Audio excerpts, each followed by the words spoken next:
अवसर दुर्लभ मिले, अचरज मनु सहा दे। लाभ यही सहजो कहे, हरि सुमरन करि ले। बोलो जय जय जय रघुनाथ, श्री राम जय राम जय जय राम, श्री राम जय राम जय जय राम। जय श्री हरि। पूज्य गुरुदेव के चरणों में बारंबार प्रणाम।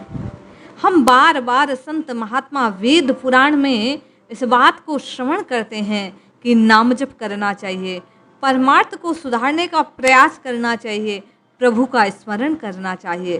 संत महात्माओं की वाणी से एक बार हमारे हृदय में ये भाव भी आता है कि हम कल से नाम जप करेंगे, हम जिह्वा से राम राम रटेंगे, हम साधना करेंगे। किंतु वे कौन से विघ्न हैं जो हमारे संकल्प को बार बार छिन्न भिन्न कर देते हैं, हमारे मन में आए हुए इस भाव को तार तार कर देते हैं। नाम साधना के या परमार्थ के साधन में वे विघ्न कौन कौन से हैं जो साधक को, नाम जापक को उसके लक्ष्य तक पहुंचने से पहले ही रोक देते हैं, उसके विश्वास को धूमिल कर देते हैं, उसके नाम जपने के साहस को कहीं ना कहीं कम कर देते हैं।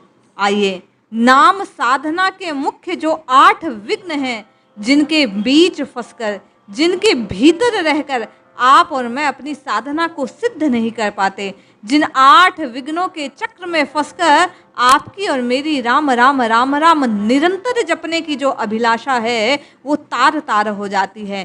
सतत भगवत स्मरण का हमारा भाव छिन्न भिन्न हो जाता है। इन 8 विघ्नों की पहचान करते हैं, इन्हें जानते हैं और दृढ़ संकल्पवान बन इनको दूर करने का प्रयास करते हैं। आइए, साधना पथ के विघ्नों से हम रूबरू होते हैं, पहचान करते हैं। भगवत प्राप्ति के साधक को या परमार्थ पथ के पथिक को एक एक पैर संभाल कर रखना चाहिए। इस मार्ग में अनेकों विघ्न हैं, किंतु 8 विघ्न तो मानो हाथ में तलवार लिए आपको और मुझे साधना के मार्ग से च्युत करने के लिए जैसे कमर सीधी कर खड़े हैं। ये 8 विघ्न है आलस्य, विलासिता, प्रसिद्धि, मान बढ़ाई, गुरुपना, बाहरी दिखावा, परदोष चिंतन, शारीरिक कार्यों की अत्यंत अधिकता। ये 8 प्रधान विघ्न हैं जो हमारा राम राम राम राम जपने का जो स्वप्न है, राम राम कहकर राममय होने की जो अभिलाषा है, इसे पूर्ण नहीं होने देते। आइए विस्तार से इन पर चर्चा करते हैं। प्रथम विघ्न कहा गया आलस्य। आलसी मनुष्य जीवन तमोमय रहता है, वह किसी भी काम को प्राय पूरा नहीं कर पाता। आजकल करते करते पूरा जीवन व्यतीत हो जाता है। वह परमार्थ की बातें सुनता है, सुनाता है, उसे अच्छी भी लगती है, परंतु आलस्य उसे साधन में तत्पर नहीं होने देता। श्रद्धावान पुरुष भी आलस्य के कारण उद्देश्य सिद्धि तक नहीं पहुंच पाते। इसीलिए श्रद्धा के साथ तत्परता की भी आवश्यकता होती है। भगवान ने गीता में कहा कि आलस्य से तत्परता का विरोध है।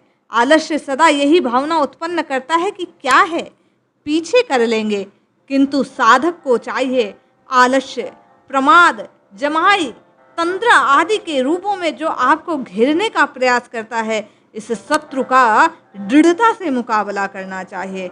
आलस्य साधना मार्ग का सबसे बड़ा और वास्तविक शत्रु है, जिसका नाश करके ही आप और मैं राम राम जबकि अपनी साधना को सिद्ध कर सकते हैं। दूसरा विघ्न संत महात्माओं ने कहा विलासिता। विलासी पुरुष मौज शौक के सामान जुटाने में फुर्सत नहीं मिलती। वह साधन कब करे? पहले सामान इकट्ठा करता है, फिर शरीर को सजाता है, फिर साधन प्रधान उन्हीं चीज़ों में लगा रहता है। कभी साधु संग करता नहीं, क्षण भर की इच्छा नहीं होती भजन करूं। विलासिता विलासिता विलासिता, कोरी विलासिता में खोया रहता है। भांति भांति के नए नए फैशन के सामान संग्रहित करता है, जोड़ता है और उन्हीं में लगा रहता है। धन कमाता है, न्याय और अन्याय का विचार नहीं करता, पाप कमाता है, क्योंकि उसे विलासिता की सामग्री चाहिए।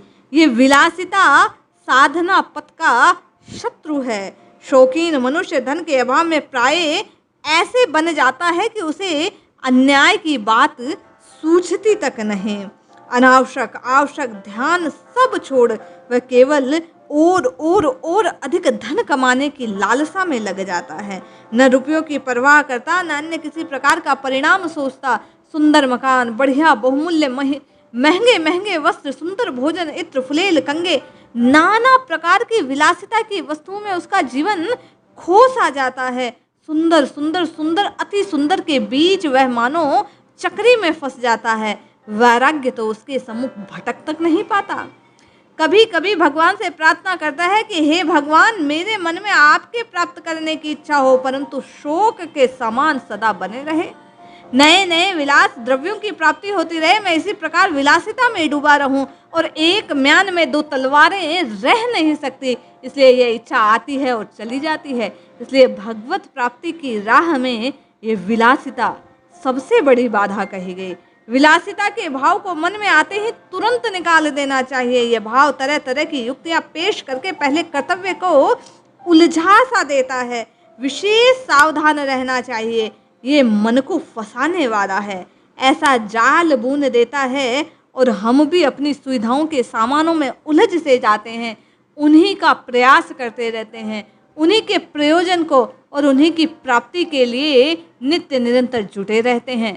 ये विलासिता साधन पथ का रोड़ा है। इसे निकालकर ही साधना सिद्धि तक पहुंची जा सकती है।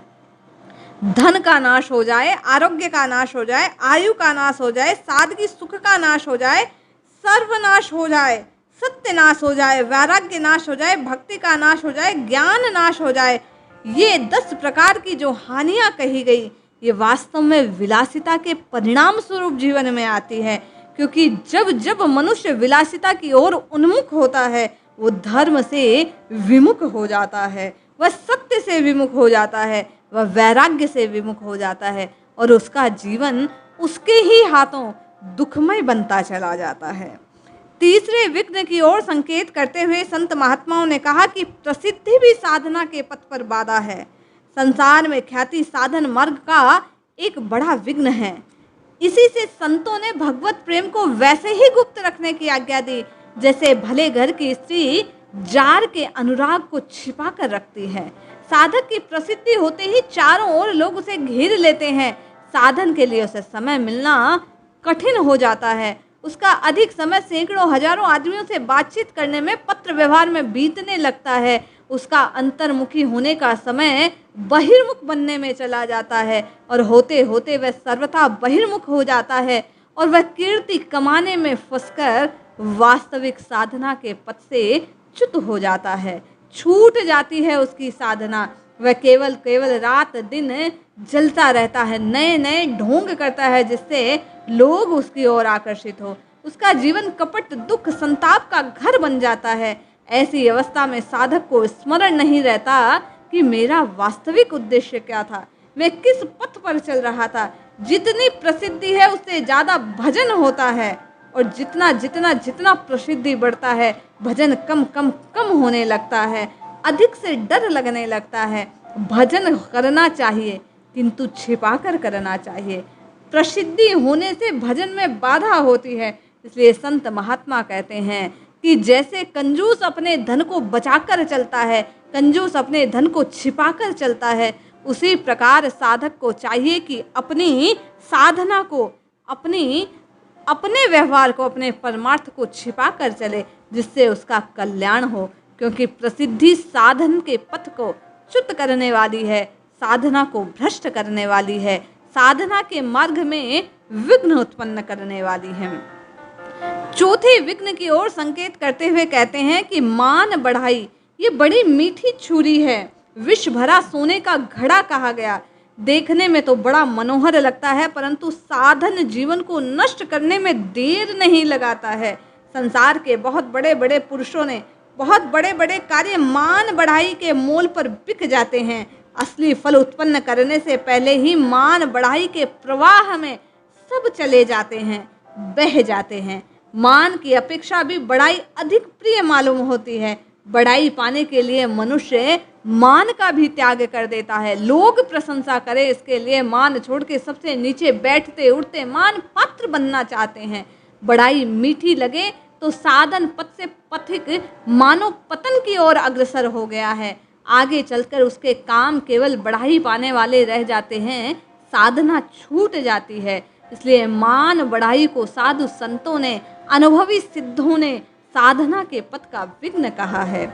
5वें भाव को देते हुए कहते हैं कि जो गुरु भाव है, साधन अवस्था में मनुष्य के लिए गुरु भाव को प्राप्त हो जाना बड़ा हानिकारक है।